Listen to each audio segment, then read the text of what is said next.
February 2, 2024 தளபதி விஜய் வந்து நான் அரசியலுக்கு வர போறேன் அப்படின்னு தன்னோட அஃபீஷியலான பொலிட்டிக்கல் பார்ட்டியை வந்து அவர் அனௌன்ஸ் பண்றாரு. ரொம்ப பிரேவான ஒரு டிசிஷன், அதுக்கு ஹேட்ஸ் ஆஃப். ஆனா நான் 2 படம் தான் நடிக்க போறேன், அதுக்கப்புறம் நான் முழு நேர அரசியல்வாதியாக இருக்க போறேன் அப்படின்னு அவர் சொல்றாரு. இங்கதான் பிரச்சனை ஸ்டார்ட் ஆகுது. ஏன்னா அந்த மாதிரி ஒரு ஆக்டர் வந்து சினிமா விட்டு போகும்போது கண்டிப்பா அவரை ஸ்கிரீன்ல பார்க்காம நம்ம மிஸ் பண்ணுவோம். அதே மாதிரி ப்ரொடியூசர்ஸ், தியேட்டர் ஓனர்ஸ் இவங்களுக்குலாம் நிறைய லாஸ் ஆகும். அவர் மூலமா இந்த மார்க்கெட்டுக்கு வரக்கூடிய அந்த மணி வந்து வராமல் இருக்கும். ஸோ அவரோட பிளேஸ் வந்து கண்டிப்பா யாராவது ரீப்ளேஸ் பண்ணியே ஆகணும். ஸோ இவருக்கு அப்புறம் ஒரு ஆக்டர்ஸ் வந்து தமிழ் சினிமாவில் அடுத்த 10 வருஷத்துல வந்து எந்த இடத்துல இருப்பாங்க, எவ்வளோ சம்பளம் வாங்குவாங்க, இவரோட இடத்த வந்து ரீப்ளேஸ் பண்ணியிருப்பாங்களா மாட்டாங்களா அப்படிங்கிற ப்ரெடிக்ஷனை வந்து நம்ம இந்த வீடியோல வந்து பார்க்க போறோம். ஸோ வித்தவுட் டிலே பார்க்கலாம்.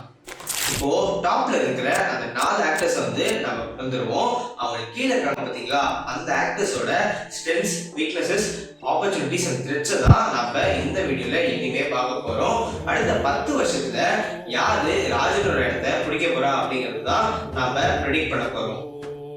தமிழ் சினிமால மொத்தம் 2 டைப் ஆஃப் ஆக்டர்ஸ் தான். ஒன்னு மாஸ் ஆக்டர், இன்னொன்னு கிளாஸ் ஆக்டர்.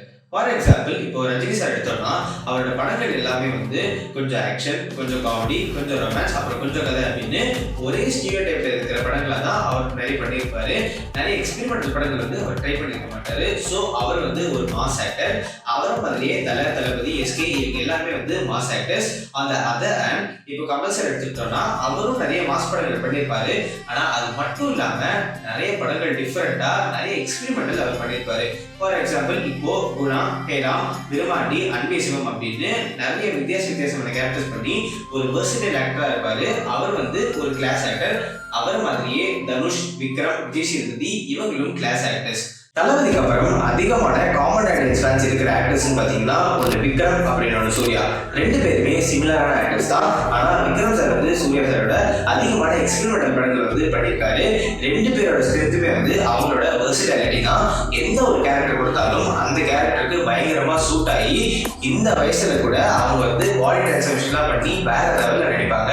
ஆனால் இவங்களோட வீக்னஸ் என்னன்னா கடைசியா இவங்களுக்கு தியேட்டர்ல ஹிட்டான படம் வந்து ரொம்ப வருஷம் ஆயிடுச்சு.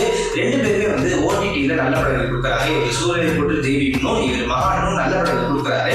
ஆனா தியேட்டர்களா ஒரு பிளாக் பஸ்டர் வந்து இவங்களுக்கு வந்து ரொம்ப வருஷம் ஆயிடுச்சு. ஸோ அடுத்த 10 வருஷம் வந்து இவங்க கன்சிஸ்டண்டா வேலை பார்த்து வருஷத்துக்கு ஒரு பிளாக் பஸ்டர் கொடுத்தாங்கன்னா கண்டிப்பா இவங்க அடுத்த சூப்பர் ஸ்டார் உருவாகிறதுக்கு கூட சான்சஸ் அதிகமாகவே இருக்கு. ஆனா இவங்க 2 பேருக்குமே ஒரு பெரிய த்ரெட்டா இருக்கிறது தனுஷ், சிவகார்த்திகேயன். இவங்க 2 பேருக்கிட்டையுமே 3 100 crore ஃபிலிம் இருக்கு. அது மட்டும் இல்லாம தனுஷ் சார் மாதிரி இன்டெலிஜென்ட்டா ஸ்கிரிப்ட் சூஸ் பண்றவங்க இந்த இண்டஸ்ட்ரியிலே வந்து யாருமே கிடையாது. ஏன்னா அவ்வளோ இன்டெலிஜென்ட்டா அவர் சூஸ் பண்ணுவாரு. இப்போ ஒரு கிரேமேன் பண்ணாருன்னா அவர் திருச்சிட்டம்பலம் பண்ணுவாரு, ஒரு பார்ட்டி பண்ணாருன்னா அவர் கேப்டன் பண்ணுவாரு. இந்த மாதிரி ஒரு கமர்ஷியல் படம் பண்ணா ஒரு கனெக்ட் படம் அப்படின்னு மாற்றி தொடர்ந்து பண்ணிக்கிட்டே இருப்பாரு. ஸோ இவர் வந்து தளபதியோட இடத்த வந்து அடுத்த ஒரு 10 இயர்ஸ்ல பிடிக்கிறதுக்கு நிறைய சான்சஸ் இருக்கு. அதே மாதிரி சிவகார்த்திகேயன் வந்து ஒரு படம் நல்லா போறனா இன்னொரு படம் பிளாக் பஸ்டர் கொடுப்பாரு. அவருமே டேஞ்சர் தான். இவங்களுக்கு அப்புறம் கார்த்தி, ஆர்யா, ஜெயம் ரவி, விஷால்னு நிறைய எக்ஸ்பீரியன்ஸ்டான ஆக்டர்ஸ் இருக்காங்க. அதே மாதிரி அசோக் செல்வன், கவின், மணிகண்டன், ஆர்ஜே பாலாஜின்னு புதுசா இருக்கிற ப்ராமிசிங்கான ஆக்டர்ஸும் நிறைய பேர் இருக்காங்க. ஸோ இந்த புது ஆக்டர்ஸ் அடுத்த 10 வருஷத்துல என்ன மாதிரி படம் பண்ணுவாங்க அப்படின்னு நாங்க ஈகரா வெயிட் பண்ணிட்டு இருக்கோம். முக்கியமா அசோக் செல்வன், மணிகண்டன்லாம் வந்து ஸ்கிரிப்ட்ஸ் வந்து ரொம்ப சூப்பரா சூஸ் பண்ணி படம் பண்ணிக்கிட்டு இருக்காங்க. ஆனா யார் படம் பண்ணாலும் கண்டிப்பா இவரோட படத்தை நான் மிஸ் பண்ணுவேன். ஏன்னா தளபதியோட படத்தை பார்த்து தான் 90s கிட்டு, ஏர்லி 2K கிட்டுன்னு 2 ஜென்ரேஷனுமே வந்து வளர்ந்துருக்கும்.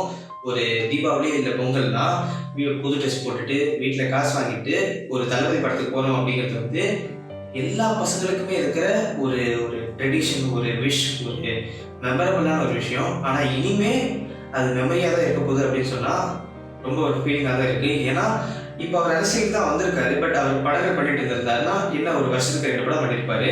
ஒரு மினிமம் ஒரு 10 வருஷம் கண்டிப்பாக படங்கள் பண்ணியிருப்பாரு. ஸோ ஒரு படத்துக்கு மினிமம் ஒரு 100 கோடி சம்பளம் வாங்குறாருன்னா 20 படம் into 100னா 2000 கோடி ரூபாய். யாருக்கு 2000 கோடி ரூபாய் வேணாம்னு சொல்லுவா?